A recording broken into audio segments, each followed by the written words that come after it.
જય શ્રી કૃષ્ણ મિત્રો, તમારું સ્વાગત છે પ્રાર્થના ચેનલમાં।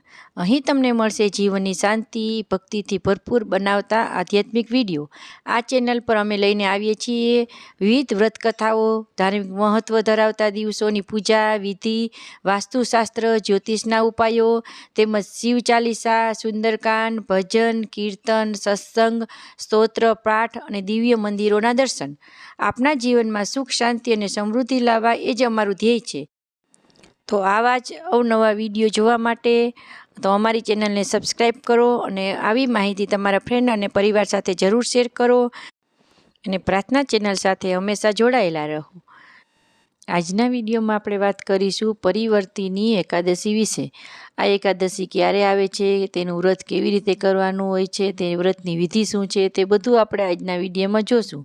વિડીયો શરૂ કરીએ તે પહેલાં જો તમે અમારી ચેનલને લાઇક, શેર અને સબસ્ક્રાઈબ ના કરી હોય તો હમણાં જ કરી લો અને કમેન્ટમાં જય વિષ્ણુ નારાયણ ભગવાન લખવાનું ભૂલશો નહીં।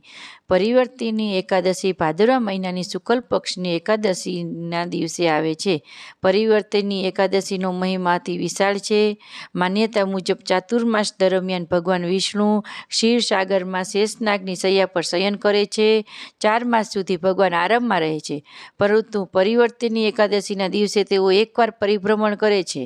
આ બદલાવને જ પરિવર્તન એકાદશી આવ્યું છે અને એટલે જ આ તિથિનું નામ પરિવર્તનની એકાદશી પડ્યું છે। આ દિવસે વિષ્ણુજીની પૂજા કરવાથી જીવનના તમામ દુઃખો દૂર થાય છે। આ વ્રત કરનારને પુણ્યનો અખૂટ ભંડાર પ્રાપ્ત થાય છે। પુરાણોમાં કહેવામાં આવ્યું છે કે પરિવર્તિની એકાદશીનો ઉપવાસ કરવાથી અગ્નિષ્ટોમ યજ્ઞ જેટલું ફળ પ્રાપ્ત થાય છે। આ વ્રતની પૂજા વિધિ શું છે હવે તે જાણીએ। વહેલી સવારે સ્નાન કરીને વ્રતનો સંકલ્પ કરવો, ભગવાન વિષ્ણુની શંખ, ચક્ર, ગદા અને પદ્મ સાથે પૂજા કરવી, તુલસી દળ અર્પણ કરવું, કારણ કે તુલસી વિના વિષ્ણુની પૂજા અધૂરી મનાય છે। દિવસભર ઉપવાસ રાખવો અને શક્ય હોય તો રાતે જાગરણ સાથે હરિનામ સંકીર્તન કરવું। બીજા દિવસે દાન કરીને વ્રતનું પૂર્ણ કરવું। પરિવર્તિની એકાદશીનો ઉપવાસ કરનારને રોગ દુઃખ દૂર થાય છે, ઘરમાં શાંતિ અને સુખ વધે છે, ભગવાન વિષ્ણુની અનંત કૃપા પ્રાપ્ત થાય છે। આ દિવસથી પવિત્ર અને શુભ કાર્યોની શરૂઆત કરવામાં ખૂબ જ શુભ માનવામાં આવે છે। તો મિત્રો, પરિવર્તિની એકાદશી પર આપણે સૌ હરિનું નામ સ્મરણ કરીએ અને જીવનનો પાવન બનાવીએ। જય શ્રી હરિ। તો મિત્રો, તમને આ વિડીયો કેવો લાગ્યો તે અમને જરૂર કોમેન્ટમાં લખજો।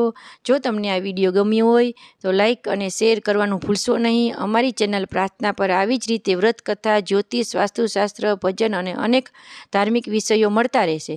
તો તરત જ સબસ્ક્રાઈબ કરો અને બેલ આઇકન દબાવો, જેથી તમને નવો વિડીયો સૌથી પહેલાં તમને મળી રહે।